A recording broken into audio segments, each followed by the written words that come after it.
Good morning. How's everybody doing today? Welcome to another vlog. I'm Angie. This is Angel's Excursion, and I'm in Parker. So confession time, I haven't driven Parker for 2 weeks now.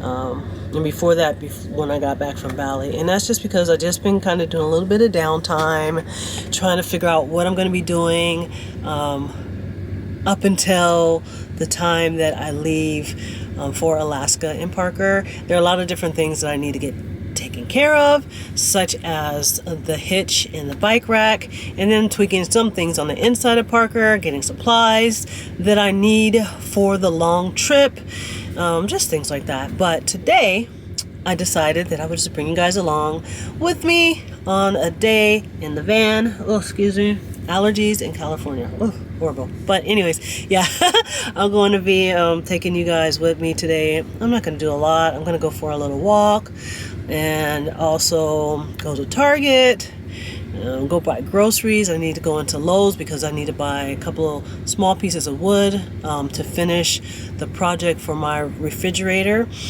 and maybe go and check out what the estimate is going to be for the van. I'm not going to take any photography equipment with me today, only my vlogging camera and my phone, so it'll be kind of a mixed video on that, and we'll just talk about some things. So let's get going.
Okay, let's get to moving.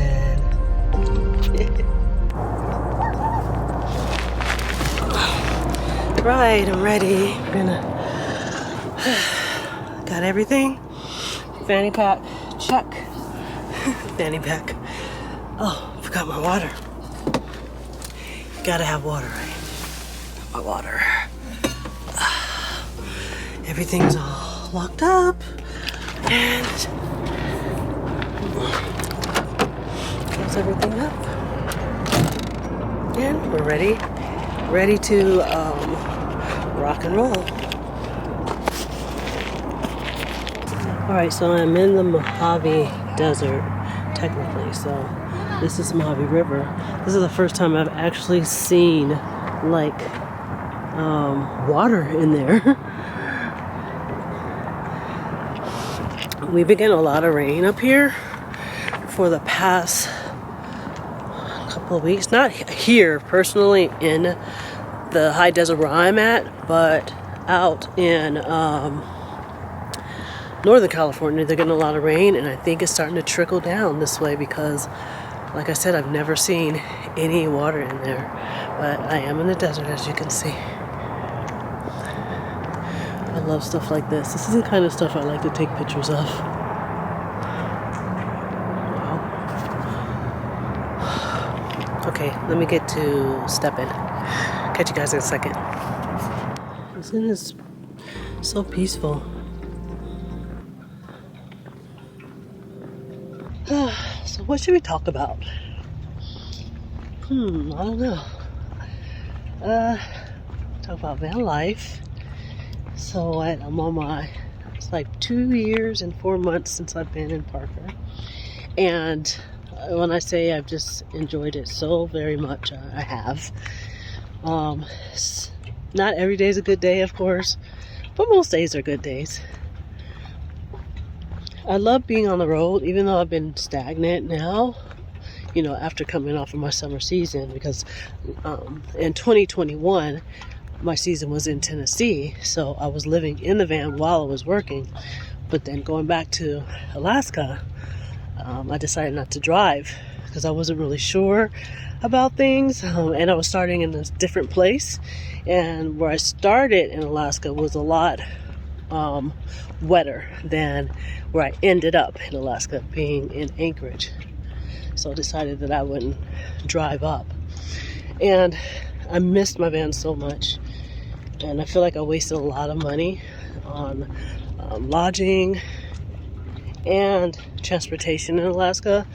I think that I spent $2,650 on my Airbnb room, and I probably spent close to $1,000 on Uber and Lyft getting back and forth to work. So that was a bummer.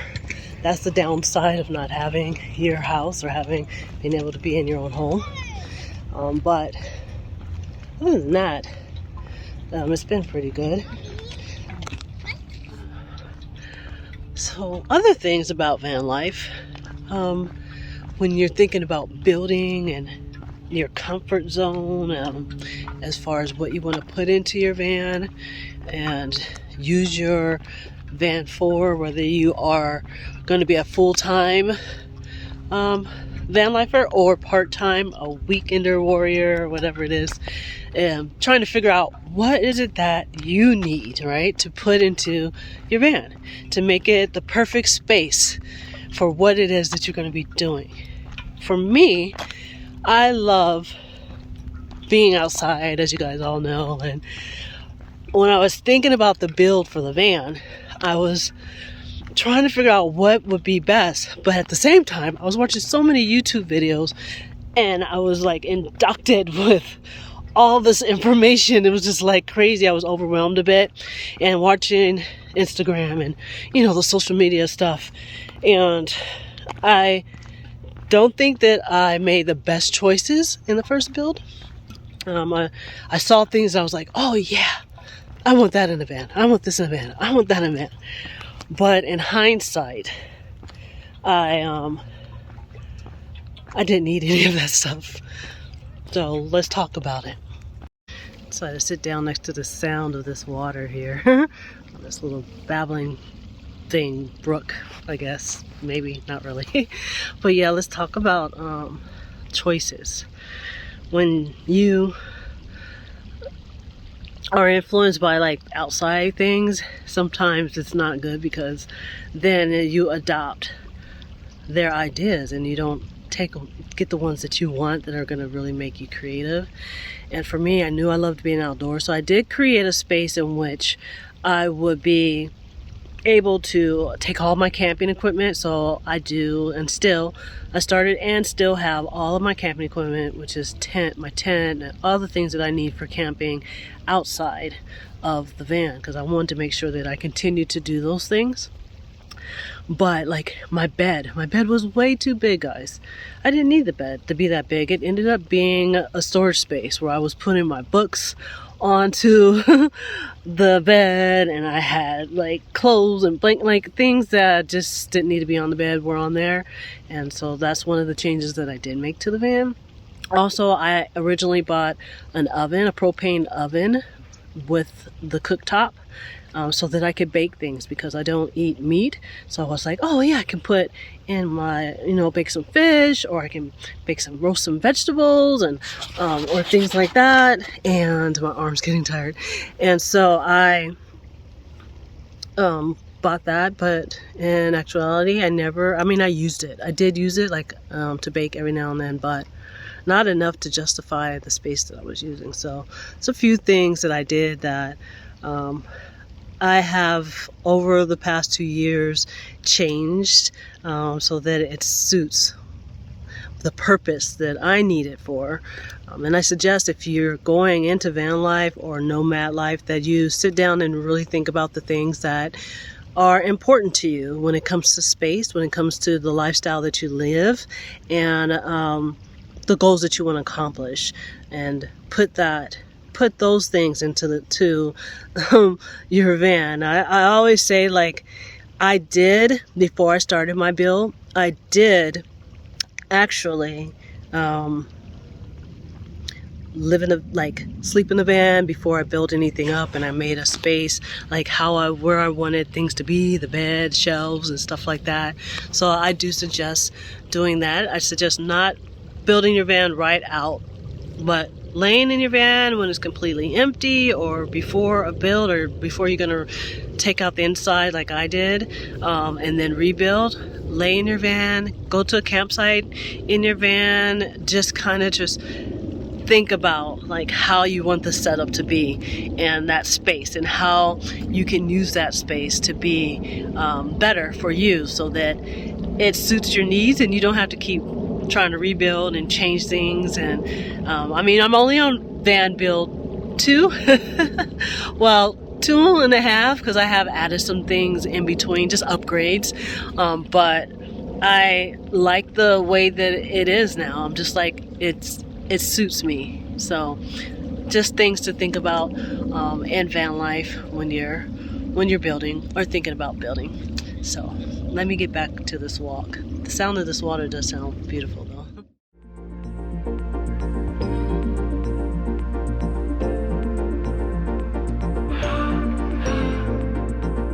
Alright, so I made it back in the van, and headed to do I think I'm going to go to Lowe's, because I want to look and see how much wood is costing nowadays. And then from there I'll do some grocery shopping, hit Target up, and then I'll be done with my errands for the day. So let's get on over there. Alright, let's go look at some wood prices. Oh gosh, the memories of walking down this aisle. Right. I'm going to be using this voiceover for this section, so don't get copyright infringement for music by YouTube, because that would suck. Here I'm just talking about the different types of wood and the varieties of wood choices that you have when building your van. You can choose the width or the thickness of your wood, as far as it going anywhere from a 1/4 inch all the way to a full inch. My van is mainly comprised of 1/2 inch, 3/4 of an inch for the things that I built. So a little bit heavier wood, but you can choose a thinner wood if you like. I did use this multi-type wood for my ceiling. It's very thin, which I like, gave me a little bit more headroom. And I just like that I was able to stain it. You can do different things with it, paint it, stain it. So I did use that wood, but when you're building, I just suggest that you take your time and do the research. You may want to create a cabin type build and use complete shiplap type of wood or MDF wood for your cabinets. Just depends on what it is that you need. I ended up just getting some trim for my ceiling and also a dowel to complete a shelf that I've been working on. Another thing to take in consideration will be things like 2x3s or 2x4s. 2x3s are going to be a lot lighter than a 2x4, and that might help you if you're thinking about weight in your van. All right, now to spend money on food. Let's see how much I spend today.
So I made it out of the store, not too much damage, $127, and I have 3 bags of food, which to me that's amazing because I never ever get that much food. Usually I have like 1 bag of food, maybe 1.5 bags of food, but I didn't get sushi today, and there's things that they just don't have at that store, and I don't know why I keep going back there. I think it's just because it's so close to my mom's house. I don't have to drive far. Yeah, they don't have a lot of variety. I always thought like California would have like a lot of variety, but some of the stores are just like plain Jane stores, and there's not a lot of variety in there, especially for vegetarian or seafood. Did you guys see the price of that of the sockeye salmon? Freaking crazy. But all right, I'll stop whining and make my way to the last stop, which is Target. Before I do that, speaking in terms of van life, another thing that you have to consider is like when you put the things into your home. So originally I started with a college dorm refrigerator, just what is it, 120 volts, the one you just plug in, and that worked with me for a while. It did take a little bit of energy, but eventually I had to replace my refrigerator with an ice cold refrigerator, which is a 12-volt refrigerator that I've converted over to work with my solar. And so working with that DC power, it takes up zero energy on my panels. And my problem with my college fridge, or that dorm fridge, is that when I parked on an angle, so if my van was on an angle bigger than a 45, like if it was on the hill somewhere or, you know, downsloped, that college dorm refrigerator, that regular refrigerator, couldn't take the angles, and I was getting leakage into the van. It was draining into the van. So this ice cold that I have now, ice cool, is what I have now, and that is amazing. It holds a lot. For me, I can only do freezer or refrigerator. Can't do both because that was a larger size and I didn't want to use up that space. And I've done pretty well with just the refrigerator part. I didn't really need the freezer part. You know, if I buy ice cream, I just eat it. I just eat it right away. So yeah, things to consider when deciding to build your van. Okay, onwards. All right, made it to Target.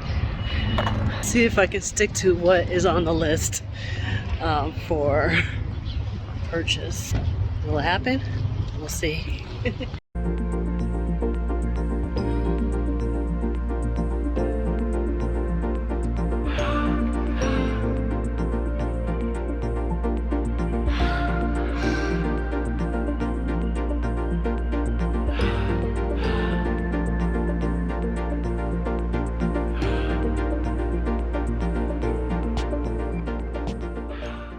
Okay, y'all, so I made it back to my parking spot, and I didn't do too bad with groceries, with all the errands. So I think that I spent about $260, and that's between the 3 places that I went for groceries, for Lowe's, and to Target. And I did stay on track with Target. I only bought 2 extra things. I bought ice cream and I bought caramel for my ice cream. But yeah, I pretty much stayed on track. Hopefully I won't have to go out to the store for maybe another week or so, just to buy vegetables. I didn't see a lot of good vegetables or fruit that I wanted, which really sucks. I haven't really been able to find really good fruit here in the high desert, but maybe next time. One last thing about van life. If you do decide, I hope that I piqued your interest about it or answer questions that you may have had. But one other thing that I will talk about is taking care of your van, so maintenance. And for me, maintenance is kind of like mortgage. I have only had one major thing happen to the van. My transmission went out when I was in Oregon. You can look through my playlist and find that video if you like, but that's been the major thing that I've had to replace in the van. And I do have savings in place in case I need to do a really major thing, like something happens to the engine or something like that. I do have savings in place for that. And I do suggest that you make plans or have a plan B and things like that. But other than that, I just do regular maintenance on it, oil changes and tire rotations, brakes, things like that, to make sure that Parker is running in his peak position. And I will be getting it checked out again before I head up to Alaska. But yes, maintenance is another thing to think about when you're purchasing. Do you want a brand new van that you don't have to worry about maintenance on, or do you want an older van like I have where you may have to replace things down the road? So that's another thing to think about in van life. But all right, I'm gonna let you guys go. I hope that I answered some of your questions. If you do have other questions, feel free to leave them in the comments below. And until next time, y'all, love and light. Love you guys. Bye.